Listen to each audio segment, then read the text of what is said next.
What's going on, my Century Units? It's the Sentiment here, so back again with another WCW pay-per-view review.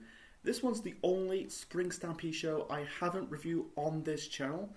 I review Spring Stampede 94, 97, 98, and the last one in the year 2000. So, I'm reviewing Spring Stampede 1999. So, this show was at the Tacoma Dome in Tacoma, Washington on the 11th of April 1999. The attendance of the show was 17,690. Spring Stampede 99 drew about 255,000 pay-per-view buys. A bit down than the previous year's Spring Stampede from 1998. That show drew about 275,000 pay-per-view buys. The commentators for Spring Stampede 1999 are Tony Schiavone, Bobby the Brain Heenan, and Mike Tenay. For many fans, Spring Stampede 99 considered one of the last great WCW pay-per-views they ever produced before the company went downhill. And they're kind of on point on the whole statement of Spring Stampede being the last great WCW pay-per-views ever produced. Because funny, like 2 years ago, I reviewed Slamboree 99. That was a bad pay-per-view, and that was the start of WCW really falling off the cliff. I'm not doing this to bash the fuck out of WCW. That's not the plans when I'm doing these reviews, whether it's during the Monday Night War era, or in the pre-Monday Night War era of WCW, or even in the JCP era of the company. Slamboree 99, that was a bad show. 1999 for WCW was the last, in the first half of the year, was the last good year of doing business, in the first half of the year. And then fast forward into the second half of 1999, the company was, like I said, going downhill, ever since, that night, really the first ratings war meeting of the year, on the 4th of January's edition of Raw and Nitro, when Nitro did the Finger Poke of Doom. I think that was the start of their downfall, or slowly of their downfall. Like I said, I'm not bashing WCW, just saying, but it's just really sad. And then months on, they're going downhill. The ratings will start to tank. I think the live gay attendance starting to go downhill. Pay-per-view buys slowly going downhill. This show, Spring Stampede 99, like I said, drew about 255,000 pay-per-view buys. I think it's the third last pay-per-view they received into that 2,000 mark. And I think the last WCW, trying to get words out, the last WCW pay-per-view hit that 2,000 buy rate mark was Halloween Havoc of that year. Yeah, like I said, it's really of the beginning of the end of World Championship Wrestling. Like I said, I'm not doing this to bash WCW. There's, Fi's just recently doing, I think they're just doing like a series of who killed WCW. I don't want to get into that, so it's just what it is. And also, this is the first WCW pay-per-view with the new logo. What's it called? The Space Age logo. They will do this until the start of 2001. And my opinions of this is, like, I don't really talk about this logo, when I'm talking about, when I review WCW pay-per-views of the year 2000, with that logo, it's like, why do you need to change the logo of WCW? I think and then the following month's pay-per-views, Slamboree was the last pay-per-view with the original old logo. Yeah, the Space Age logo, don't like it, it doesn't, it looks like it had massive horns instead of W's, Yeah, why fix things if it's not broken? So, anyway, so the first match to kick off Spring Stampede 99. Before that, you had the pay-per-view set for Spring Stampede 99 was a bit of a downgrade than the 1997 and the 1998 editions of the show. Anyway, so the first match to kick off Spring Stampede 99. This is a, you could say this is a number one contendership for the Cruiserweight Championship. Juventud Guerrera taking on Blitzkrieg. Winner face the winner of the Cruiserweight Championship match later on the night. And yeah, they'll face the Cruiserweight Champion the next night on Nitro. Not familiar who is Blitzkrieg. Blitzkrieg, his real name is Jeremiah Ross. Yeah, debuted the previous year in '98, and he ended up leaving the company later that year. I'll get to that later on. So the match between Juvi and Blitzkrieg, good match. I really like it. There's one botch, I think Juvi and Blitzkrieg. I think he was going. It looks like one did like a pop handle slam, but instead they kind of fall each other. It was not say an awful botch, but it was like a bit ugly. But they kind of recover, Or I think it was like Blitzkrieg trying to covering or trying to counter like Juvi's attempt off the top rope. Anyway, so Juvi kind of worked his nuts off in this match. He hit Blitzkrieg with the suicide. I think it was a suicide dive.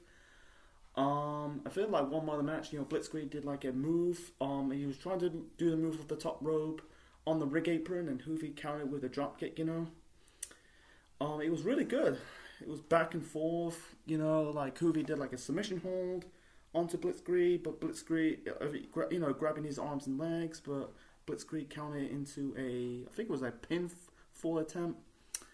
Blitzkrieg did like I think it was a springboard. Yeah, it was a springboard crossbody onto Juvi. Trust me, it's a really good match.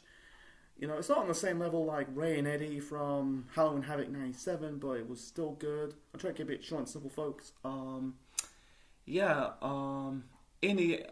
feel like Juvi was going for like a Juvi driver attempt, but I think Blitzkrieg counted into like the final cut. And then I feel like earlier parts of the match, Blitzkrieg did like he kind of like some mini kick. He kind of like run towards onto Juvi's chest. I think he did a flip off to Juvi's chest, then a drop kick. That one was good. Anyway, so he did like a 450. Was it a 450 splash or corkscrew? I'm not too sure. So in the end, Juvi hit Blitzkrieg with the super Juvi driver off the top rope for the win. Yeah, and Juventud Guerrera is the number one contender of the Cruiserweight Championship. He will face Rey Mysterio Jr. or Billy Kidman, and I'll get to that match later on in this review. Yeah, very sad for Blitzkrieg. He's not really he's one of the most forgettable cruiserweights in WCW's history. When people talk about cruiserweight guys of the cruiserweight division in WCW, people talk about Rey Mysterio, Eddie Guerrero, Dean Malenko, Psychosis, Juventud Guerrera, Chris Jericho, Alex Wright. You could say Alex Wright. He was part of the cruiserweight division at that time period. But they don't talk about Blitzkrieg. Did La Parka part of the cruiserweight? I'm not too sure La Parka was part of the cruiserweight division. No, I know he's a luchador, but anyway, with Chavo Guerrero, forgot another name I forgot to mention, Shane Helms. People thought with Blitzkrieg, he kind of disappeared.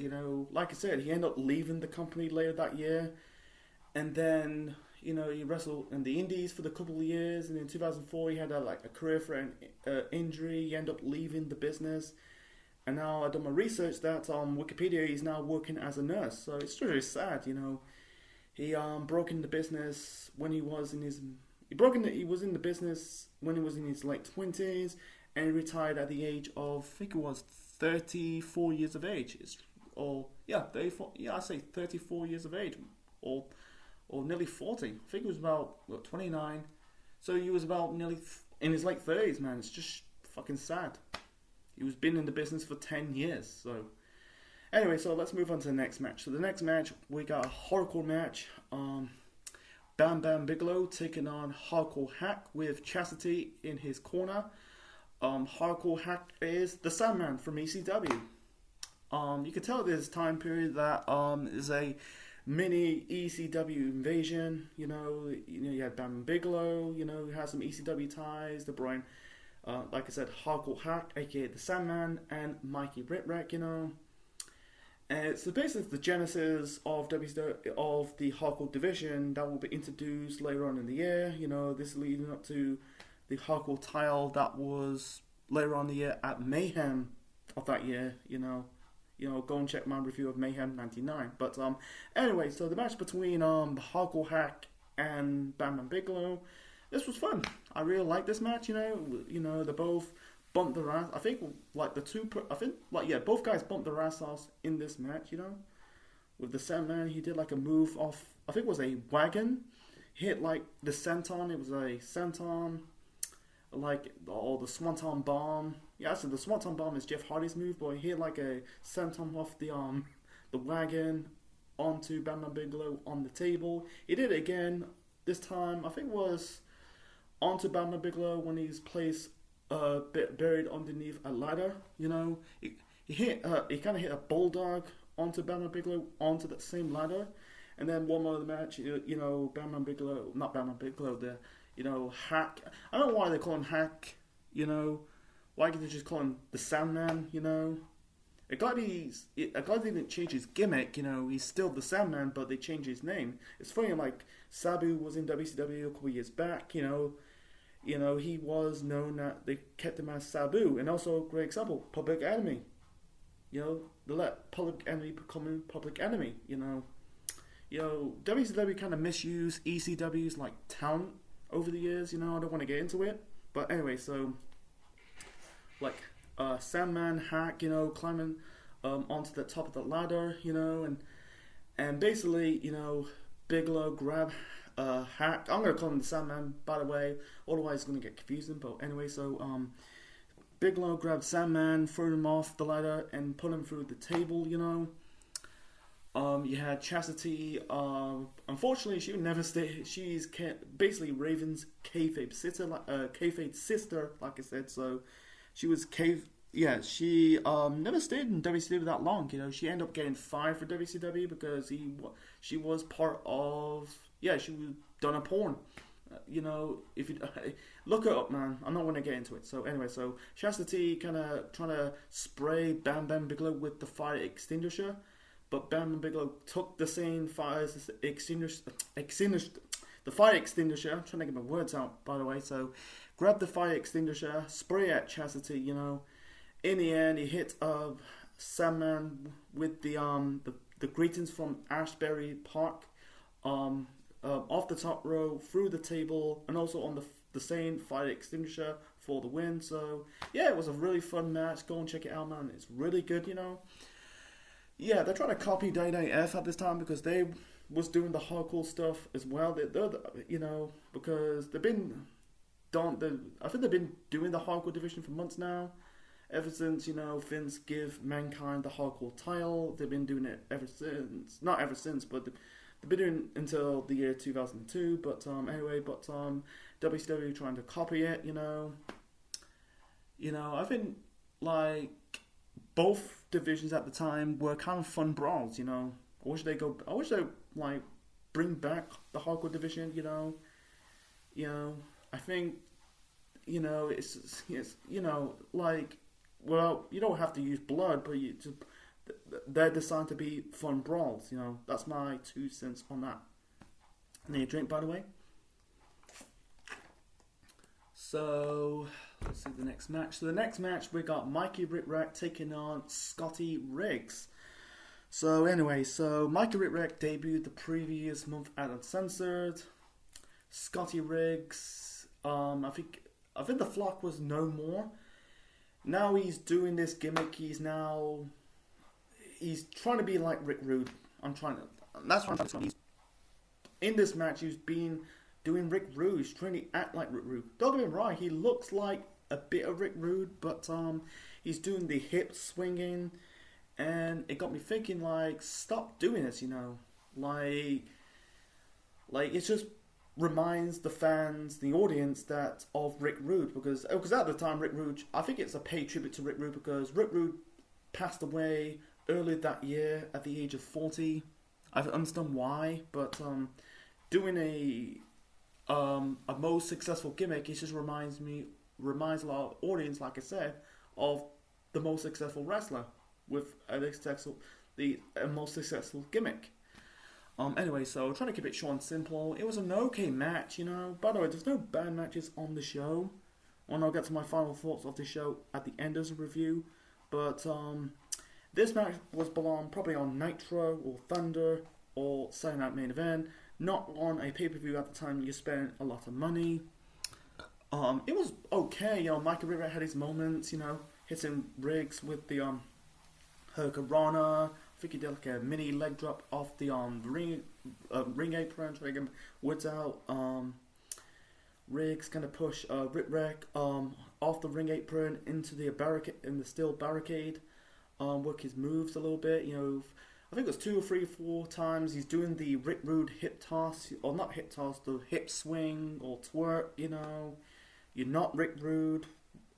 I don't know who come up with this whole idea. Hey Scotty, let's make you like Rick Rude. To get double run, he's got like Rick Rude's like his physique was a bit different because he's more lean. You know, he's like a what's it called, men's physique athlete. You know, he's got chisel abs. He's a bit leaner.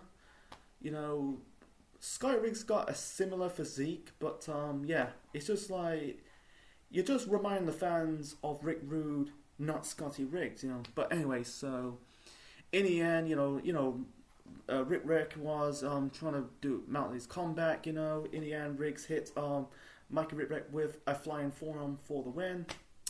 Yeah, it was an upset victory, you know.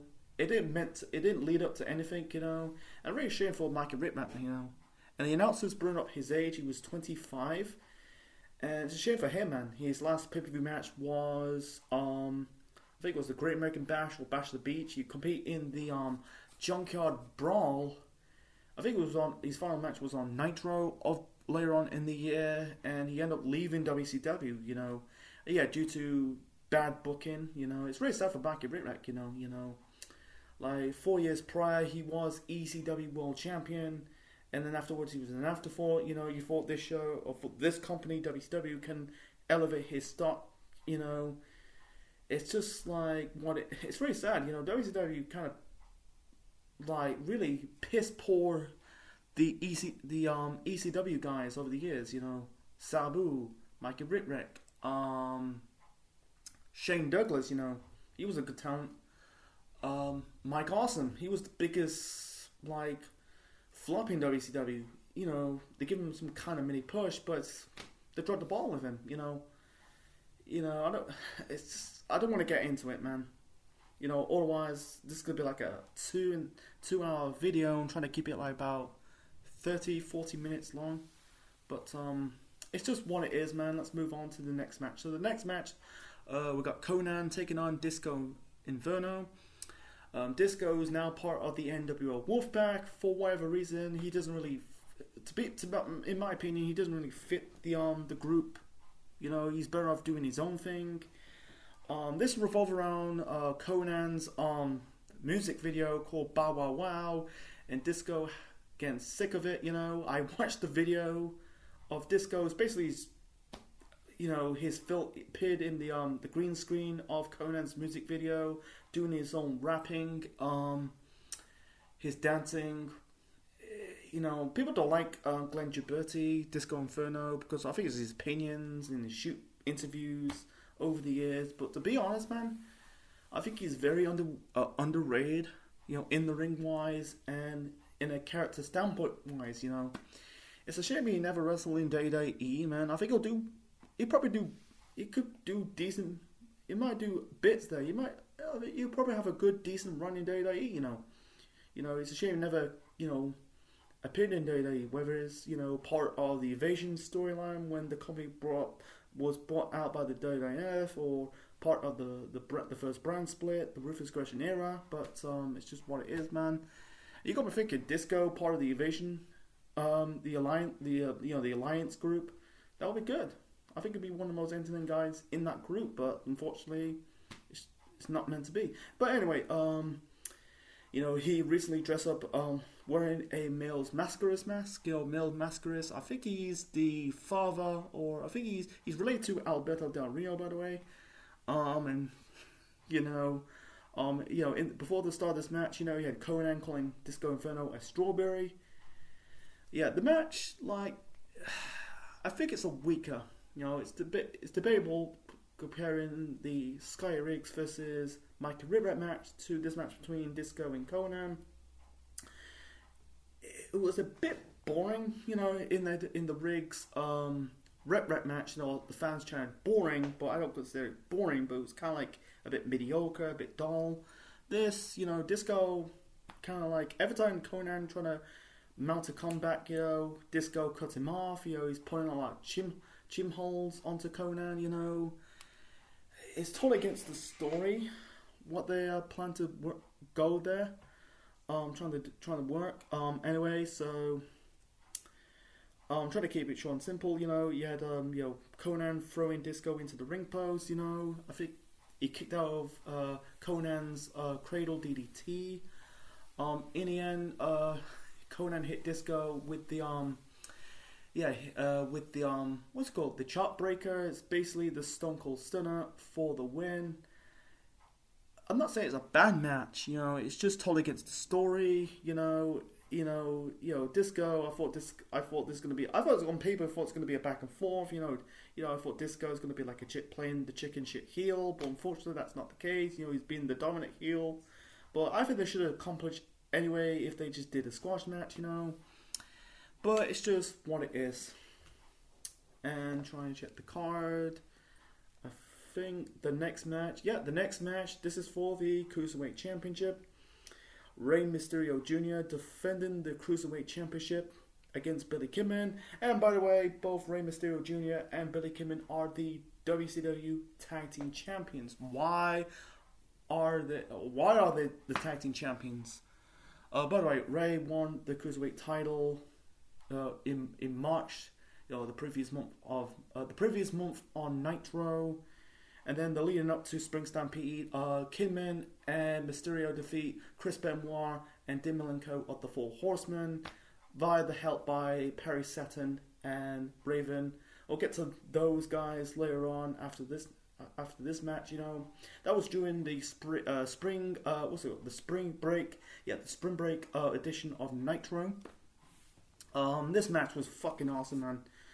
Comparing Blitzkrieg and Juventud Guerrera to Rey and Kidman, I think this match is a bit better than the opener. That's my, people have a tolerant opinion.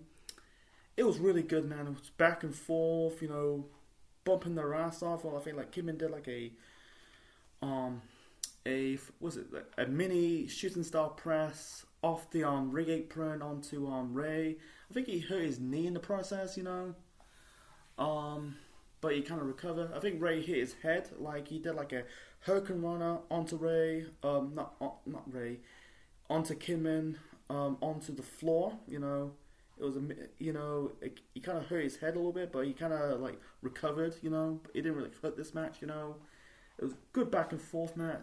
It was good back and forth between Rey and Kidman, and I think it's the first time that Rey, I think it's one of the first matches. It's very rare that a match focused around two guys, revolve around the tag team champions facing each other. You know, the next time they did that was, I think it was Rey Mysterio versus Eddie Guerrero at WrestleMania 21 back in 2005. 6 years later. I can't think another match of revolve around two guys are tag team champions facing each other. I can't remember. But anyway, so Disco, keep calling him Disco, but Kidman hits Rey with I think it was a running powerbomb. Rey hit the West Coast Pop. The springing. I think he hit him with Hurricane Rana. Hitting those fast-paced moves. That's the cruiserweight. That's the cruiserweight division at the time. Pace. I don't call it pace and power. Just fast pace. I'm trying to describe it. So anyway, I'm trying to keep it short and simple. Rey hit Kidman with, I think it was like two bulldogs off the top rope.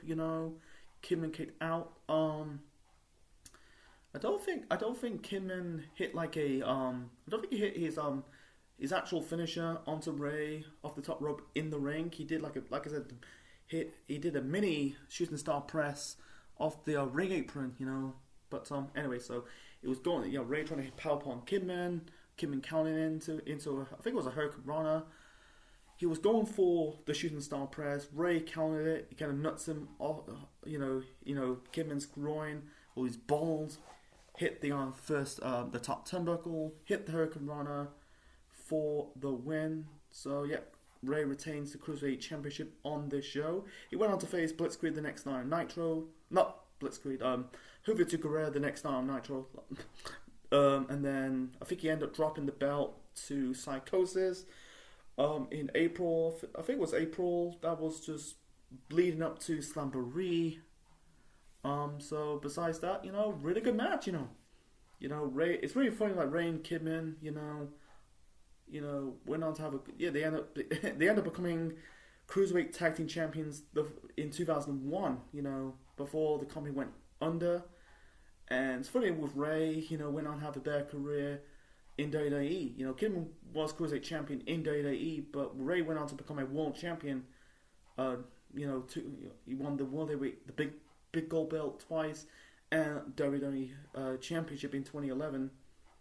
You know, and also he's in the Hall of Fame. You know, but yes, with Kidman, he was in WWE for a short time period in the Ruthless Aggression era. Yeah, he was part of the Cruiserweight, part of the Evasion storyline in 2001. And he ended up leaving, I think he left about 2004, 2005, and he ended up coming back to the WWE as a producer, but yeah, he never came back as an in-ring competitor. So it's just what it is, man. Anyway, so the next match we got, I think this is the only tag team on this show. We got Raven and Perry Saturn taking on Chris Benoit and Dean Malenko of the Four Horsemen, with Double A Arn Anderson in the corner of Benoit and Dean Malenko. So like I said, you know, this revolved around, you know, Raven confronting WCW on-screen president Ric Flair. He was in a handicap match against the Four Horsemen members of Benoit and Malenko, and then Perry Saturn came to the rescue, saving his former rival and former member of the Flock. You know, they fought for the tag team titles. You know, they showed a good video package of this while they're fighting. You know, they fought Benoit and Malenko for the tag team titles. I think it was before the spring break edition of Nitro. You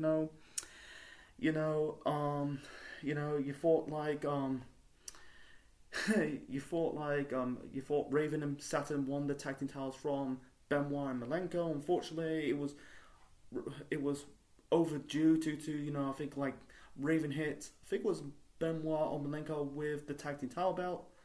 So, and then fast forward to the spring break edition of Nitro, Saturn and Raven held Rey Mysterio and Billy Kidman beat Benoit and Malenko for the tag team title belt. So the Horsemen was looking out for revenge onto Raven and Saturn. You know, why they were as a tag team, like I said, the feud, they've been feuding the previous year, you know, when Raven kicked Saturn out of the Flock. It's just what it is, man. I don't want to get into it. So the match between both guys, you know, Raven and Saturn, Malenko, Benoit, fucking good, man. It was a really good tag team match. You know, I was a bit bored, but I watched it twice leading up to this. You know, this was really fucking good. I think a lot of tag team maneuvers. You know, one more of the match. You know, Raven and Saturn hit, I think it was Malenko or Benoit with a double executional.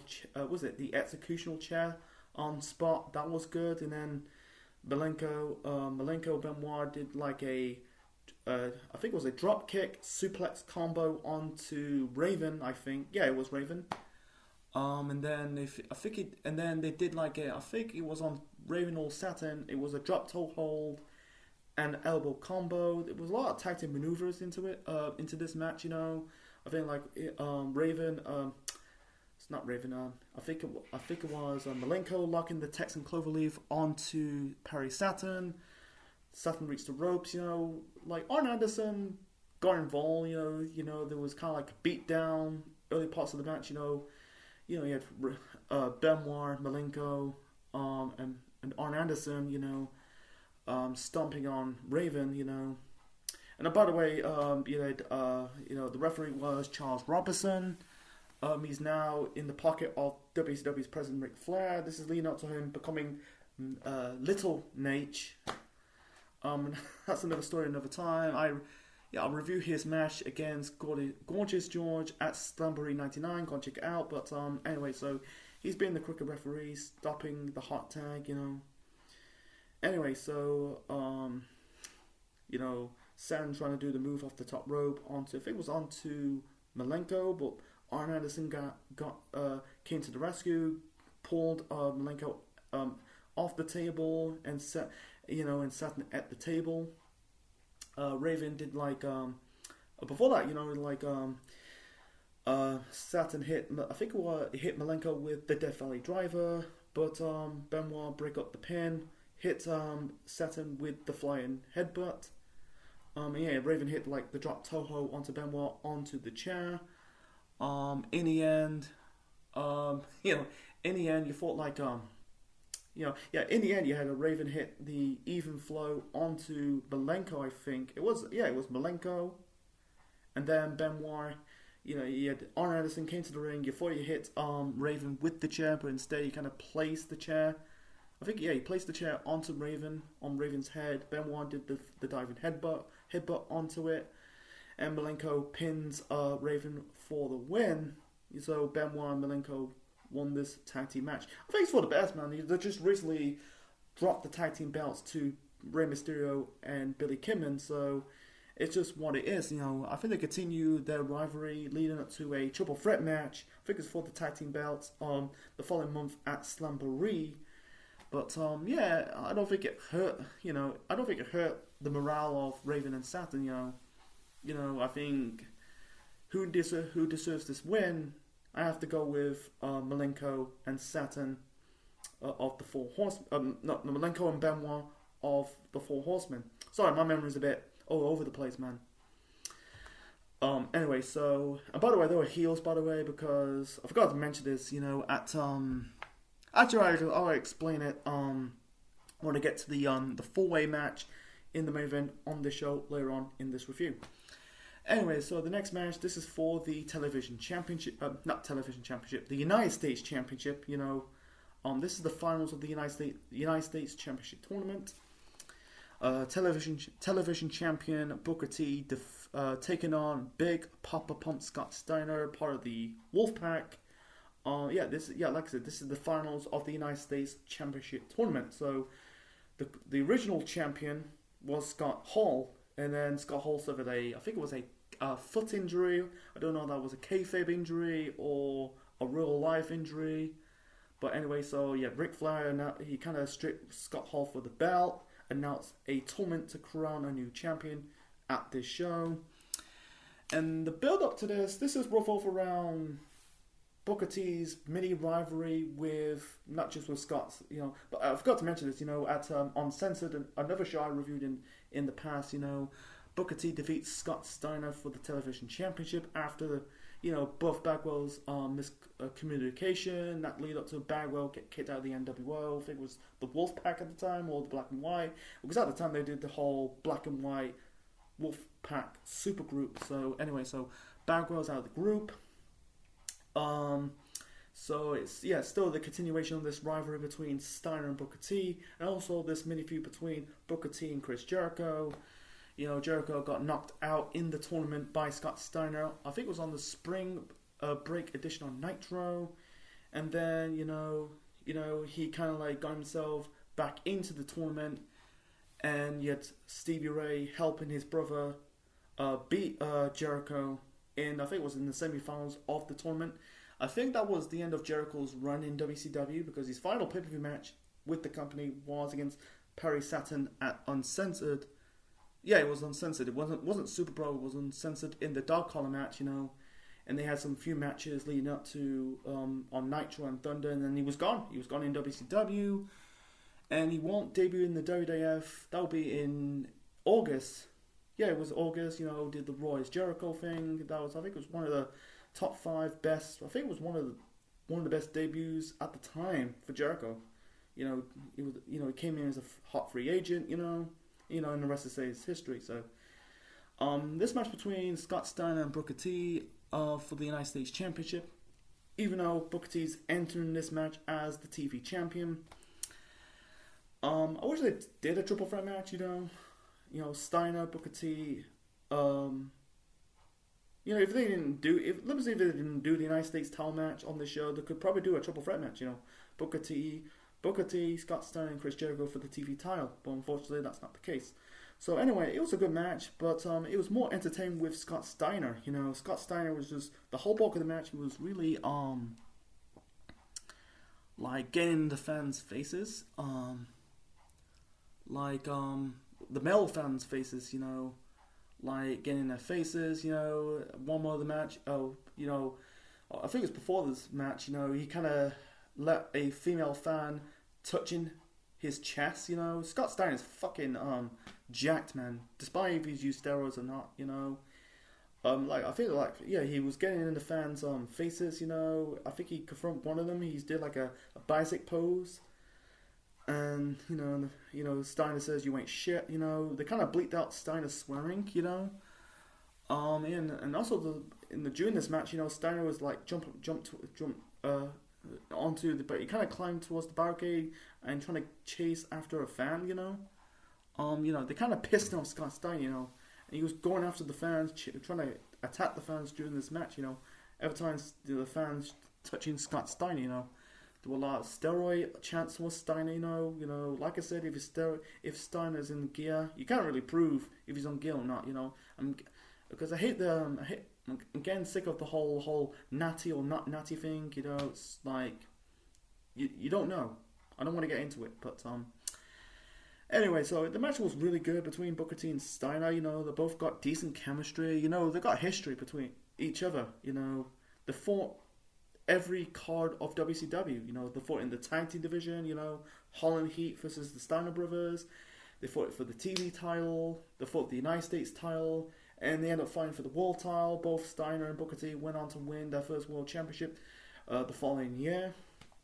And also 10 years later, they ended up being part of the Main Event Mafia. So yeah, Steiner and Booker T had history as whether they were feuding or part of Main Event Mafia. So I'm trying to keep it short and simple, folks. So in the end, there's some referee bumps. Steiner, Booker T was going for like some kind of kick. Steiner using the referee as a shield. Hitting Booker T with the chair without any disqualification. But anyway, so in the end, Steiner was grabbing one of these. It looks like some kind of white stick. It looked like a pregnancy test. It looked like a fucking white tampon. But anyway, so Booker T was going for like some kind of suplex.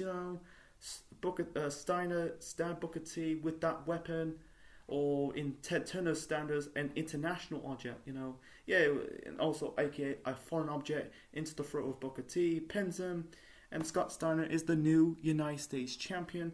I think it was a consolation prize for Scott Steiner because I think it makes sense. It'd be cool if Booker T wins the United States Championship on the show after he won the TV title from Scott Steiner at Uncensored. But I think it was a consolation prize for Scott Steiner because he dropped the TV title to Booker T, and now at Uncensored the previous month, and now this pay-per-view he's now the United States champion. And you could tell in this time period, they're basically testing the waters, not just with Booker T. Booker T broke away from Stevie Ray. The previous year, he was in the TV title picture. He did that 7-match series with Benoit. You could tell like they're testing the waters on Scott Steiner. Because both guys really had good physiques. You know, knowing that, you know, they end up like becoming main event players in WCW in the last 4 year in the company's existence before the company went under in 2001. You know, but yeah, I think Stein, they've seen into Scott Steiner. You know, physique wise, good in the ring. You know, swearing wise, you know, he's one of the most edgy wrestlers in wrestling history. You know, if you watch a Scott Steiner video promo, you know, he just dropping F bombs and S bombs. You know, he's just saying these random wacky shit. Anyway, let's move on to the next match. So the next match, we got Goldberg taking on Kevin Nash of the NWO Wolfpack, and this is their rematch from Starrcade in 1998. You know the story. You know, Goldberg entered Starrcade as the world champion while undefeated. You know, on that match at Starrcade in the main event, you know, Scott Hall, taser Goldberg with the cattle prod. Nash hit Goldberg with the jackknife powerbomb, and Kevin Nash is the WCW champion and break Goldberg's undefeated streak. So this is the rematch. You had Goldberg got his revenge on Scott Hall. Had the the taser on the taser ladder match at Sold Out earlier that year. Talking about 1999, by the way. So yeah, you could say this is the revenge match for Goldberg onto the guy who broke his undefeated streak. You know, in the corner of Kevin Nash, you got his fellow Wolfpack members of Lex Luger and Miss Elizabeth. Miss Elizabeth with blonde hair, man. Yeah, I like her why she had brunette hair, you know, brown hair. You know, I like her as a brunette than a blonde. That's just me. The match was okay. Better than the match at Starrcade, you know. I think it went a bit longer. And because I think at the time Nash was going business for himself, because at the time Kevin Nash was the booker of WCW. I think at this moment in time, I don't know if he was still the booker at the time or no longer the booker. But anyway, so okay match, you know. Liz got involved, you know. She kind of like trying to distract the referee. Nash hit Goldberg with a low blow. Luger hit Goldberg in the back with the chair. In the end, you had Goldberg speared the referee in the dick in the corner. Yeah, he had to attack. He kind of deck Kevin Nash. You know, I'm trying to keep it short and simple. So in the end, Goldberg hit Nash with the spear and the jackhammer. You know, because Kevin Nash's finisher is the jackknife powerbomb. Yeah, Goldberg's the jackhammer, so he hit the jackhammer onto Nash for the win. So, yeah, Goldberg's got his revenge. It's so predictability. The foregone conclusion, of course, Goldberg is gonna get his win back, you know. But I think the right person wins. You know, I feel like I wish they'd done this on it. I feel like it just came across on. It felt like a main event match on Nitro. Instead of a match on pay-per-view, you spend a lot of money. I feel like it's a TV match disguised as a pay-per-view match. It's just what it is, man. But I'll get to my overall thoughts, you know, in the end. So let's move on to the main event. So the main event, we got a 4-way for the WCW World Heavyweight Championship. Ric Flair, the WCW president, defending the belt against Hollywood Hulk Hogan, Diamond's Page, or DDP for short, and Sting. This is Sting's first pay-per-view match since Halloween Havoc the previous year.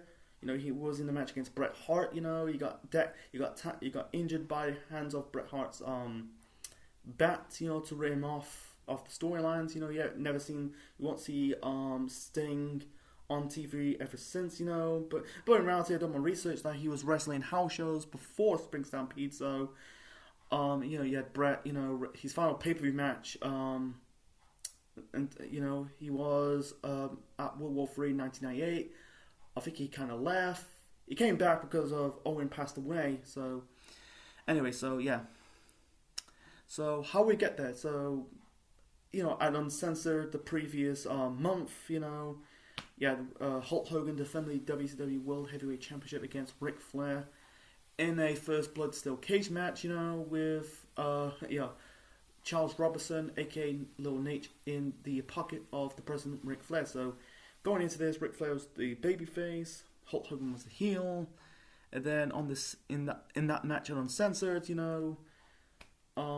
did the double turn. Ric Flair bled. That was a bullshit finish. Flair beat Hogan for the belt by the help by Charles Robinson.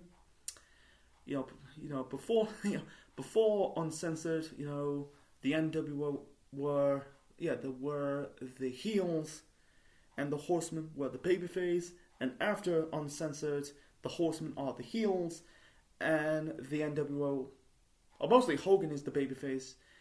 Flair's now the heel, and Hogan is the babyface. I think it was one of the reasons why I think people don't want to see Ric Flair as a heel at this moment in time. You need a top babyface for this. I don't want to get into it, but it's just what it is. And the special guest referee for this match is Macho Man Randy Savage, also making his return to WCW. We haven't seen Randy Savage on WCW programming since last year. I think it was Stampede was his last match because he suffered a knee injury. So he injured his knee. He came back, with big muscles, with his girlfriend.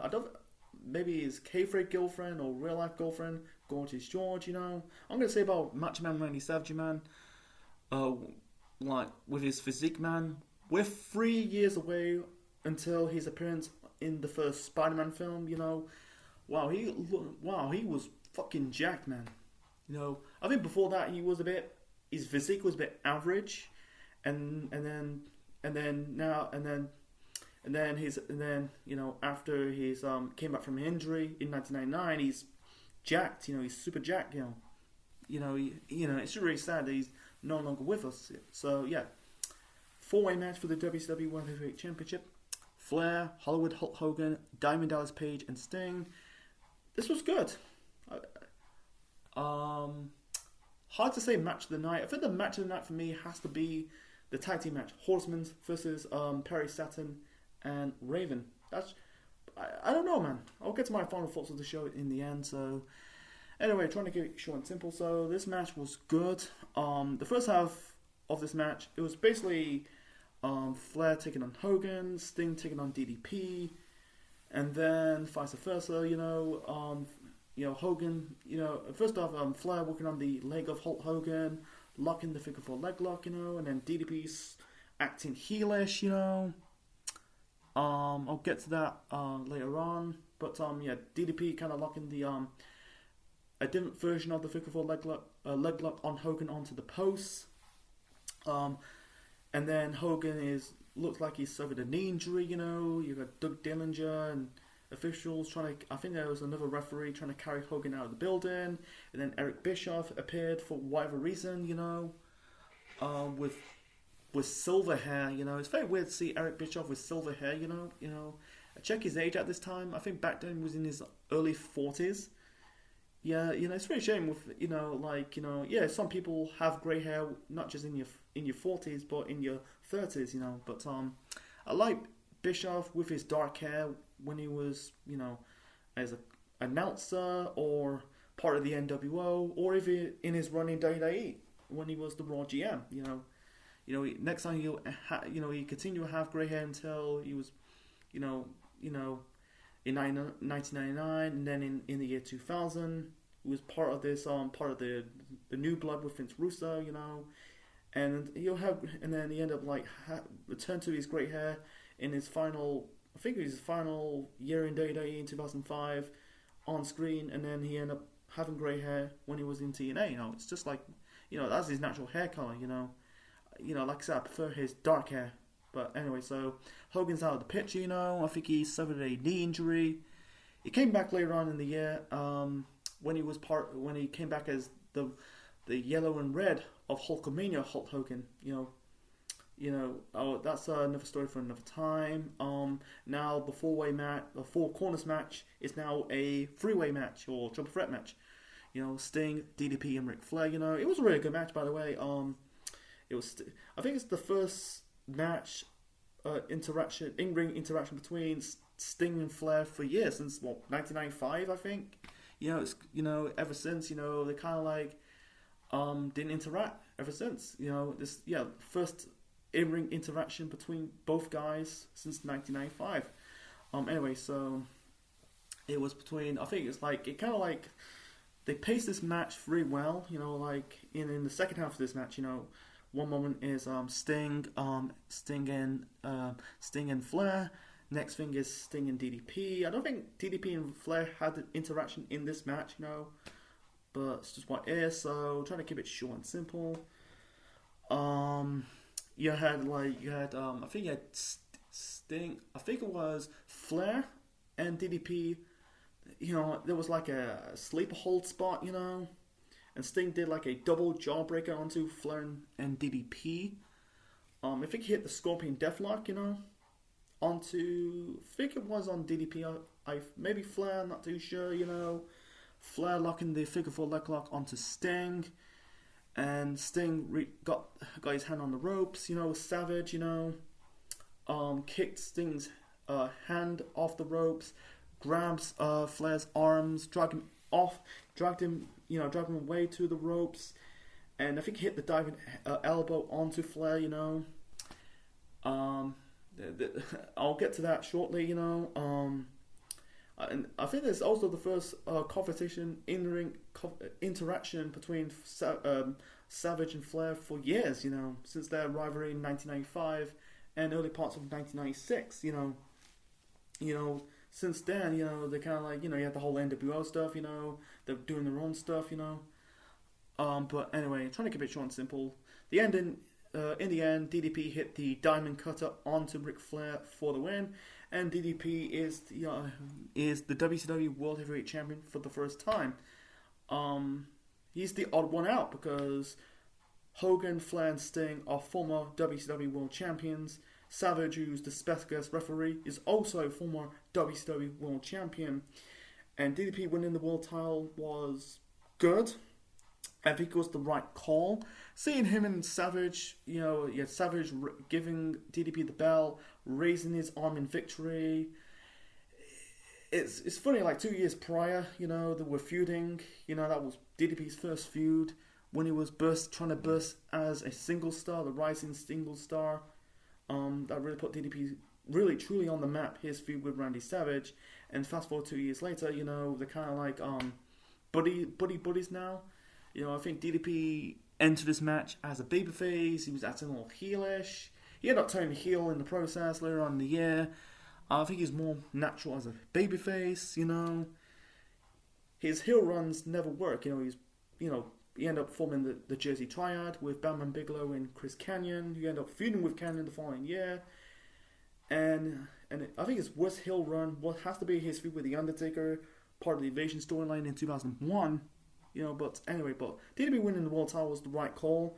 Do you think it's a little late? Not really, but his second world title match, since his match against Goldberg at Halloween Havoc the previous year, he should have won the world title on that show, breaking Goldberg's undefeated streak. But him winning the world title was the right call. I think we've seen Flair win. We don't want to see Ric Flair retaining the belt on the show. I think we've already seen Hogan winning the title, same as Sting, but I think it was the right call.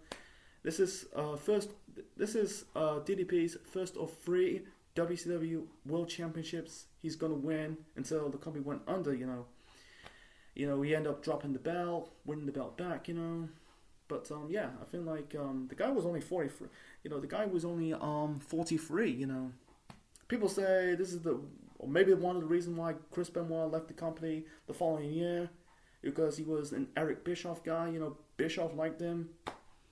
I think it was a good decision to put the belt on DDP, man. It's just because DDP broke into business very late. He was about 30 was when he was in the business, and then when he came to WCW, he was in his mid-30s. He was a manager. And then when he was in his mid to late 30s, he was an on-ring competitor. He was in the mid-card. He was kind of going somewhere, but in reality, he was not going anywhere. I think that moment on Nitro when he, offered to join the NWO, giving Scott Hall the Diamond Cutter, was the turning point of DDP's career. He went on to burst into the main event scene, becoming a main event player. You know, his feud with his feud with Randy Savage and the NWO, and then he had his first world title match against Goldberg at Halloween Havoc in '98, and now all of a sudden winning his first world title on this show was the right call. I think it was the right call to have DDP winning the belt and let the fans go home happy. Was my overall rating of Spring Stampede 1999. I'm gonna give it a 9 out of 10. Is this as WCW's last great pay-per-view? I don't call it last great, but last really good pay-per-view. It was a really strong show. Besides that, I haven't really seen the rest of 1999 in WCW. So far I covered Sold Out 99, Uncensored 99, this show, Slamboree, and Mayhem of 1999. But I understand why people say last great WCW pay-per-view, but for me, I call it a real last strong WCW pay-per-view before the company went downhill. No bad matches on the show. It starts well with Juventud Guerrera versus Blitzkrieg and ends well with the main event. No bad matches on the show, by the way. The Scotty Riggs versus Mikey Whipwreck and Conan versus Disco Inferno match, they were okay matches. They belong on Nitro, Thunder, or main event, not on your pay-per-view at the time. You spend a lot of money, but yeah, it was a really good pay-per-view. I advise watching Spring Stampede 1999. It's really sad, I understand why people will call it the last great WCW pay-per-view, because if they just focus on phasing out the old guard, like guys like Hogan and Flair, be more coherent, focus on guys, like Goldberg, you can still continue to push DDP, we haven't been in that mid event spot that long, and focus on building up guys like a Booker T and Scott Steiner. Maybe they could have a chance to overturn with the ratings war. I'm not doing this to bash WCW, by the way. It's really in a sad reality. In hindsight, in that, on one hand, they used to compete with Finns in the ratings war, beat the WWF for 83 weeks, and then the next thing, they're going out of business 2 years later in 2001. But it's really sad, but it's just what it is. But yeah, my advice, I advise watching Spring Stampede 1999. It's a really good show, and it's fun to watch. So, what is your thoughts on WCW Spring Stampede 1999? Please leave your thoughts on the comment section below. Smash the like button, click the like, click the bell, subscribe to the Central Man Network on YouTube, be part of the Central Unit for more wrestling videos and more. Next time, have a review a WCW pay-per-view in the pre-Monday Night War era. So we're going back to the year of 1993. Haven't reviewed a Slamboree show. The only Slamboree show I reviewed on this channel was Slamboree 99. I'm thinking, let's review the inaugural Slamboree from 1993. Until then, this is the Central Man officially signing out. Check you later, folks.